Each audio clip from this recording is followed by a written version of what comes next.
അന്നേ ഞാൻ അവരോട് പറഞ്ഞത് ഒരു പോസ്റ്റ് ലൈഫ് ഇൻഷുറൻസ് എടുക്കാൻ. ഇതെടുത്തിരുന്നെങ്കിൽ അവർക്ക് ഒരു വലിയ സഹായമായേനെ. ഞങ്ങളും അതേപ്പറ്റി തന്നെ സംസാരിച്ചുകൊണ്ടിരുന്നത്. ഞാനൊന്നും ഇന്നേ വരെ ലൈഫ് ഇൻഷുറൻസ് പോളിസിയെ പറ്റി ആലോചിച്ചിട്ട് പോലുമില്ല. ഇതൊക്കെ ആർക്കും വേണം സംഭവിക്കാവുന്ന കാര്യങ്ങളല്ലേ. ഞാൻ എന്തായാലും ഒരു പോളിസി എടുക്കാൻ തീരുമാനിച്ചു കഴിഞ്ഞു. നിമിഷേ, എന്റെ ഡീറ്റെയിൽ ഒന്ന് പറയോ? നിമിഷേ, അകത്തോട്ടിരുന്ന് സംസാരിക്കാം. ലൈഫ് ഇൻഷുറൻസ് മാത്രമായിട്ട് നമ്മളെപ്പോലുള്ള സാധാരണക്കാർക്ക് അഫോർഡബിൾ അല്ലല്ലോ. ഇത് ശരിയാണ്. എന്തെങ്കിലും റിട്ടേൺസ് ഒക്കെ വേണ്ടേ? ജീവിച്ചിരിക്കുമ്പോൾ തന്നെ ആവശ്യങ്ങളില്ലേ?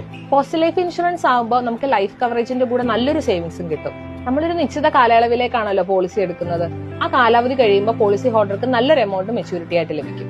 അഥവാ ഈ കാലയളവിനുള്ളിൽ പോളിസി ഹോൾഡർക്ക് എന്തെങ്കിലും സംഭവിച്ചാൽ നല്ലൊരു എമൗണ്ട് നോമിനിക്ക് ഡെത്ത് ബെനിഫിറ്റ് ആയിട്ട് ലഭിക്കുകയും ചെയ്യും. കുറഞ്ഞ പ്രീമിയം, കൂടുതൽ ബോണസ്. അതാണ് പോസ്റ്റ് ലൈഫ് ഇൻഷുറൻസിന്റെ പ്രത്യേകത.